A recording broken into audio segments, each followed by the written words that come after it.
why your manifestation practices aren't working for you, and why this practice will magnify any practice that you are doing. What's up? What's up?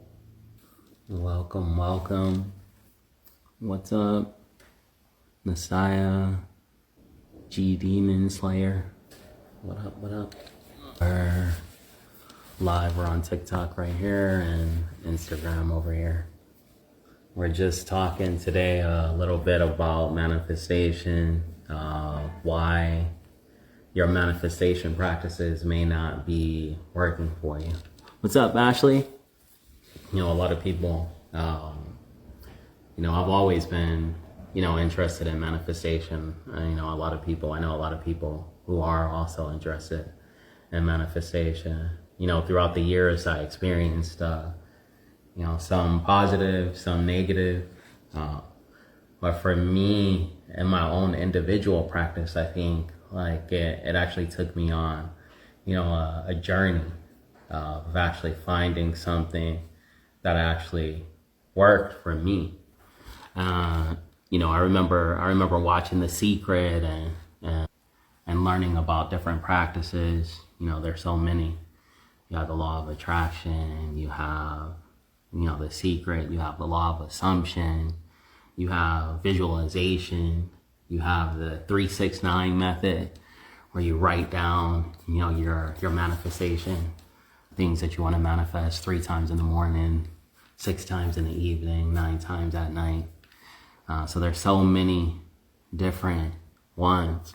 And I think most people probably have had varying degrees of success with them. I know I had, years ago, where I found, my sweet spot for that manifestation. I do want to do a 30-day manifestation workshop, to get a bunch of people together so we can all manifest and see what we manifest in 30 days. But going back to it is over the years, going through all these practices, I had the opportunity to really, learn from, what I call masters, some of the masters. I practiced as a Buddhist monk for a while. And in that practice, it actually taught me a lot about manifestation, and why certain things are so difficult for some people to manifest, especially during certain practices, and what the differences in those practices are. So many different practices. And my own personal conclusion over the years is I feel that almost all of these practices have some varying degree of potential or power in them. For sure. As visualization, I know it has a positive benefit. The law of attraction, or just state control, where you feel, the emotion of having the manifestation. I know that, that has a powerful effect. But the most powerful manifestation technique that I've ever come across in my personal life is, and I feel that when I watch things like The Secret, it was missing a key component. It almost gave you the car without the wheels, or the car without the gas. You got this nice vehicle here, to practice manifestation, but it's still not enough. You still don't have all the pieces to actually do the manifestation, to actually see the results of it. And so for me, what I over time found out that was, the reason why your manifestation practices aren't, going the way you want them a lot of times. Some people do, varying in degrees. Some people, they have some success. But I would say almost everyone, has, varying degrees of success. But I've practiced a practice multiple times where I would literally write down maybe 4 or 5 things that I felt were kind of difficult or out of reach for me to manifest. And in 30 days, multiple times, like I manifested those things, like crazy things too. And so what that practice actually is it actually has to do with the law of the universe, you could say. Understanding how the mechanics of the universe actually work. Like when you understand it, then you can utilize it and use it.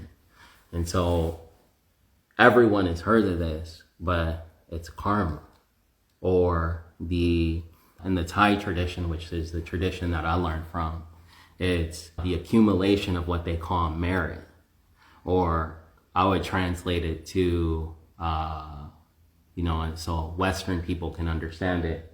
I would translate it to like universal energy or power. It's like, so when you do good deeds, or you meditate, you accumulate a cosmic or interdimensional or universal energy. As that energy flows in, it powers you, powers up. And you can almost, I guess a good analogy for this would be a light bulb, or a flashlight would be better. It's like if you had a diffused flashlight, the energy is diffused over a large space, versus if you focus it and it's pointed like a laser beam.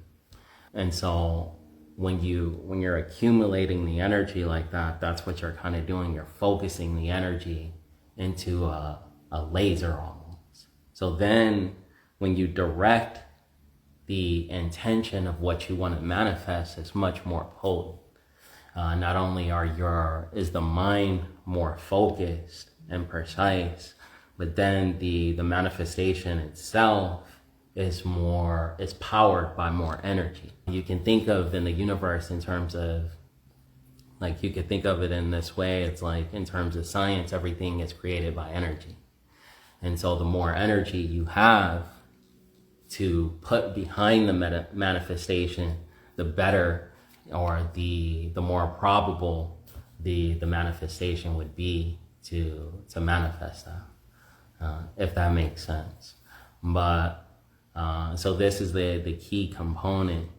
And if you add this into your practices for whatever you're doing, whether you're doing manifestation practices, or even yogic practices, or whatever different practices you're doing, what I've found is when you add in the practice of, 1, meditation, 2, merit accumulation, so accumulating the energy to then focus your intention for the manifestation. Then when you do visualization, or you do the law of attraction, or you're doing the 3-6-9 method, then it has more power behind it. Now you have the gas for the car. Is where before you didn't have the gas for the car. You were driving the car and it was running on E. And so this is a key aspect to manifestation that I think in a lot of tools, especially a lot of things out there, even like the book The Secret. I remember reading that, especially after spending some time as a monk.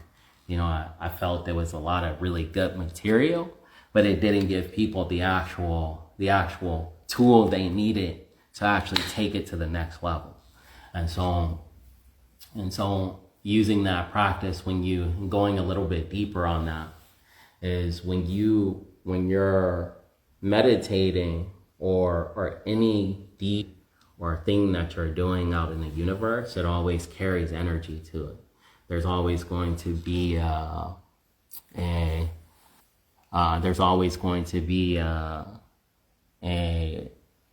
effect, cause and effect, you could say. Whether it's negative, whether it's positive, whatever you're putting out or whatever action you're taking, even thoughts that you're having, is going to have a negative or positive effect. So the more positive effects you can put out into the world, you can actually direct that energy, even just by remembering the things that you're doing that's positive for other people. Actually adds energy. When you take the time to meditate, you're actually accumulating a lot of the energy. It's accumulating. And so now imagine that you're charging like a battery that's been on empty. Now that you're charging a battery, then when you make the intention to put it into something very specific, you are almost acting as an architect of your manifestation. This is dramatically different than a lot of people manifest as well, because a lot of people will, and nothing against this, but a lot of people will offload the manifestation into like the universe, make this happen for me, right? Like help me to do this. But it's actually mostly dependent on your energy. It's everything dependent on your energy. It's like the universe is only responding to what you're putting out. So the energy, an interesting story that someone told me just to illustrate this story very potently is when, like I said, I spent some time as a Buddhist monk, and one of the other monks told me a story, and he said that, he was wishing for his business. This is before he became a monk and spent time as a monk. He was wishing for his business to take off, and he was literally in prayer and wishing, like, I hope I can make more money for my family. I hope my business, does well. And interestingly, for whatever reason, he said in that moment, as he was making a prayer, he's seeing these kind of like angelic beings around him. And he heard them actually say, looking at him, like staring at him, saying, where is his merit? He has no merit.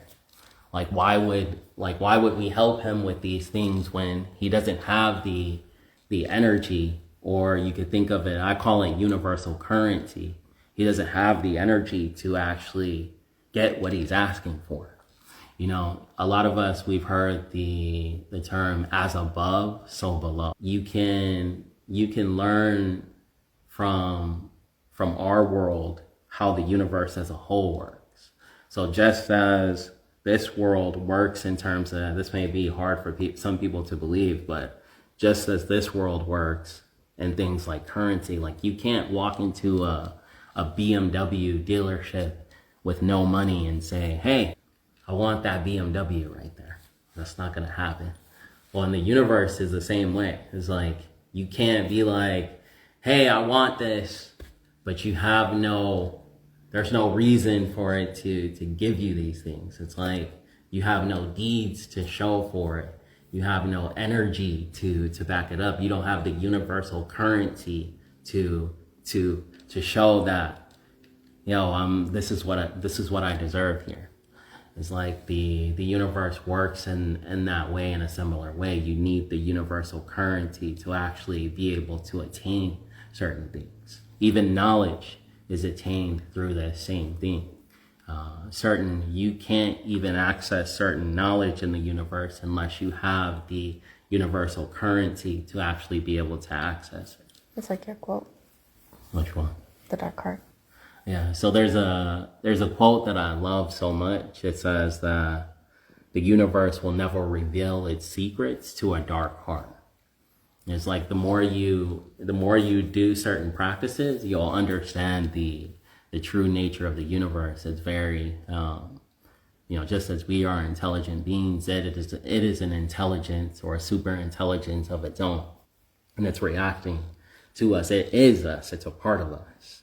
And so, in the same way, when we feel, unworthy or certain things, whether those reasons are justified within us or not, they're also reflecting out into the universe, and the universe is also responding in that way. And so, but I do want to do, a workshop on manifestation. Like if any of you guys are interested in meditation to relax very well. Yeah, I mean, I wasn't able to relax very well when I meditated too. When I first meditated, I literally thought it was impossible. Like I seriously thought, the person who was teaching me the meditation, like I literally thought it was impossible. Like I said, no one can do this. No, there's no people who can actually bring their mind to be still. This is impossible.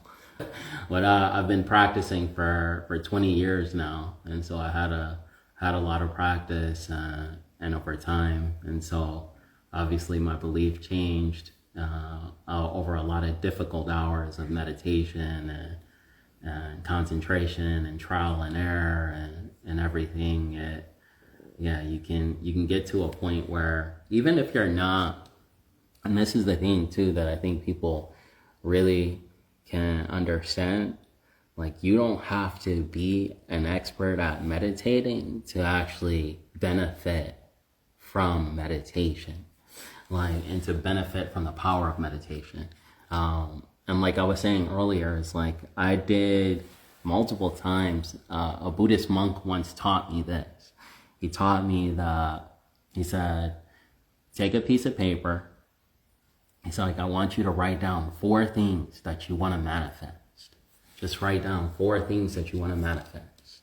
Now, I want you to, this is how he was teaching me how to improve the concept. He was like, I want you to write those 4 things down. Now meditate every day for 30 days, for 30 minutes to an hour. After you do that meditation, I want you to dedicate the merit from the meditation to manifest the things that you wrote down on the paper. And so literally I did this. I was like, okay, like let's try it out. Let's run it. And so that's exactly what I did. What I found, I think 3 of the 4 things manifested. I think another time all of them did. So, you know, it is, I could go into some really crazy stories about it that I won't go into on here, but yeah, I do want to do a workshop to go into like the deeper dynamics of it and some of the things that are actually possible through the manifestation. You can actually do a lot of crazy stuff that would seem, you know, to people who don't know, impossible actually. For beginner meditators, where would you recommend they start? For beginner meditators, what I would recommend is don't worry about becoming an expert. Just literally try to get your mind to be calm. Just get your mind to slow down. Like in the practice that I practice, where we're focusing on bringing the mind to be at a standstill. So you want it to be completely as still as possible. It almost seems impossible, but you're getting the mind to the point where it shuts off. But at first, you'll never be able to get to that. It's almost like what I felt in the beginning, impossible. I felt like there's no way you can get your brain to shut off. That's just not possible. And so what you do, the trick is you get your mind to focus on one thing, and continually focusing on one thing, and then what happens is it slips into nothing at a certain point. Is after after you get to the practice, all these different 10, 5, 4, 3 different things in the mind, 2, 1, then you can focus on that one thing long enough, then it gets to a point where it flips into nothing. And then when it flips into nothing, that's where the magic happens. You're turning the machine off, but you're also entering what I call supernatural knowledge. That's a thing I was taught as well. So there is a way to accumulate what's called supernatural knowledge. This is knowledge that you accumulate not through books or through worldly knowledge, but you're acquiring the knowledge supernaturally.